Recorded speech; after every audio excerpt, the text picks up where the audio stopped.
और दायरे को ये इस नुक्ते को सेंटर पे उर्दू में मरकज कहा जाता है सर। और दायरा जो है नुकातों के सेट से बना हुआ है सर। आइए हम जानते हैं कि रेडियस कैसे कहते हैं। रेडियस को उर्दू में निस्बत कहा जाता है।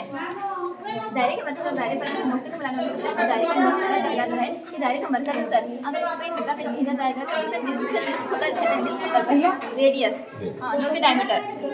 अब आगे हम जाएंगे कि डायमीटर कैसे कहते हैं। डायमीटर दायरे से मरकज से गुजरने वाला खत कहलाता है और इसको 2r = d से जाहिर किया जाता है। ये सर ये हमारा मरकज है सर। इससे एक मुस्तकिल खत खींचा जाना सर, इसको खुतर कहते हैं सर।